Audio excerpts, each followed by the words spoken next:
Hello and welcome to my channel, The Orchid Hut. This is Dana, and thank you for spending some of your time today watching one of my orchid videos. This one is going to be about secondary spikes on Phalaenopsis orchids. And there's actually kind of a good bit here to understand about secondary spikes on Phalaenopsis orchids. They are, as far as I know, the only orchid that has this trait of being able to produce secondary spikes. Now, some other orchids are what we call continuous bloomers, but that's a bit different. A Phalaenopsis spike can actually send out another spike from an existing spike. But you need to kind of understand how those secondary spikes work and whether or not you want to promote them or not. So what I have done here is I actually purchased at my local home improvement store, I purchased an orchid that was out of bloom as far as its primary spikes were concerned. And I noticed that the orchid was already sending out some secondary spikes. And the other Phalaenopsis orchids that I have in my collection typically do not do this. So I intentionally purchased this orchid for the purposes of showing you how secondary spikes can work on orchids and whether or not you actually want to have your orchid do that. Okay, so let's kind of start at the top here. This one did have a tag, which is a little bit unusual for a home improvement store, but it's Phalaenopsis long pride heli and then a tag number. So I tried to look this up online, and Long Pride is a tropical orchid nursery in Taiwan, so that was pretty clear. I could see that they had other orchids that had been hybridized, and they were all named Long Pride and then another name after that. But I could not find this particular orchid either by the name Heli or by its tag number.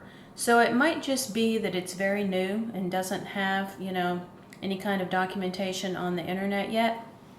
But that's the name of the orchid. And there were a few others that still had blooms hanging on that had the same name at the home improvement store, and they have a pink bloom just like the tag said. Okay, so let's kind of have a closer look at both of these spikes. And I think it's kind of important to understand this from the top down. So there were two primary spikes on this orchid. The first one had 1, 2, 3, 4, 5, probably 6 blooms on it. And you can tell because of the little brown sheath that is left behind from where the blooms fell away. And then at the node, or the bud point, right below those blooms, is where this orchid is sending up a secondary spike. Okay, so that's one case.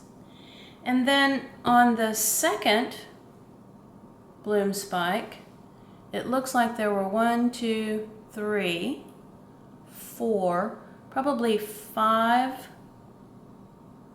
blooms. And then on the node, right beneath those initial blooms, is where you can see another secondary spike emerging. Okay, so a couple of things about this. First of all, if an orchid is going to send up a secondary spike, it will be just below the previous blooms, like on this orchid, or it will be from the very tip of the original bloom spike. And it looks like right here there might be a little bit of an attempt to do that, but it's too soon to tell. The other thing is that some Phalaenopsis are just genetically incapable of producing secondary bloom spikes. And if that's the case, usually what happens after the initial blooms fall is that the original spike will start turning brown from the tip down, and that brown will just continue straight down the spike, keep going and going. And when the entire thing has turned brown, it's clearly dead and it will no longer send up a secondary spike. And at that point, you just have to clip it off. And after you do that, that's actually a great time to repot the orchid if it needs it. So clearly, when the blooms fell from this orchid, the spikes stayed green and they have the capability of producing the secondary spikes. And I'm going to go ahead and let that happen on this orchid because the process has already started. But you always have to make a decision about whether or not you want those secondary spikes to develop. When the blooms fell from this, and even though the spike stayed green, it would have been perfectly okay to go ahead and clip it down here close to the axis of the plant. There's no harm in that.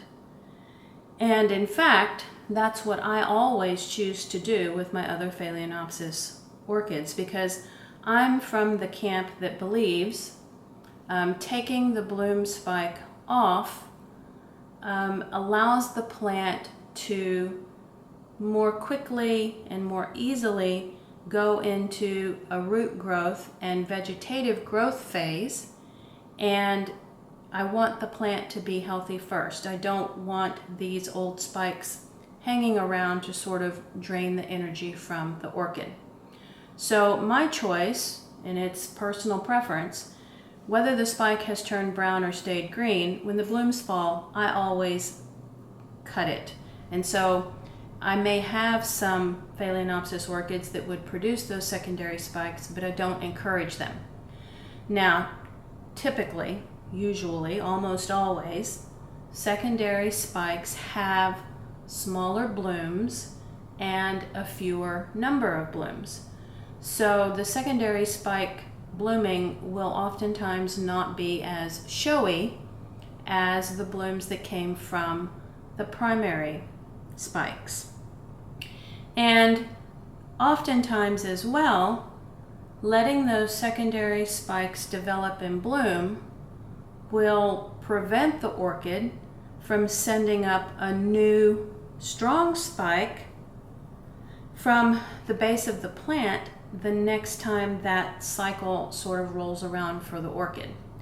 So you have to kind of make a personal preference decision about whether or not you want to keep the secondary spikes, and think about how that will affect the orchid's ability to develop roots, put on new growth, and send up a primary spike in the coming year.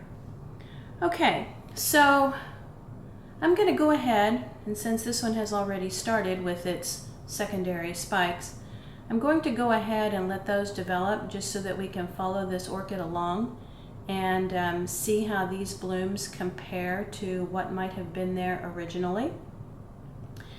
And in an upcoming video, I will also be demonstrating how you can produce a Cakey, which is a baby orchid that's a clone of the mother plant, from these green spikes. And sometimes an orchid will produce a Cakey on its own from one of these lower nodes, but that doesn't really happen all that often without a little bit of intervention from some Cakey producing hormones. So just for the purposes of demonstration, since these spikes are green, I will be coming back with a video later to show you how to do that in case you want to make a clone from your Phalaenopsis. Now, again, sort of forcing a Cakey using plant hormones is not something that I would typically do unless I felt like I was about to lose the mother plant and it was difficult to replace, and it was, one of my favorites, and, producing that keiki might be the only way to continue having that orchid. I've done that in the past just for experimental purposes, and applying that hormone to force keiki development along this spike also kind of messes with the orchid's ability to produce a bloom spike in the coming year. So, it's something that you always have to make a conscious decision on, but I will demonstrate that in an upcoming video. Okay, so thank you so much for watching this video about Phalaenopsis secondary spikes. And if you enjoyed this video or learned something new, please give it a thumbs up, and the subscribe button will be coming in the bottom right-hand corner of the screen. Talk to you next time.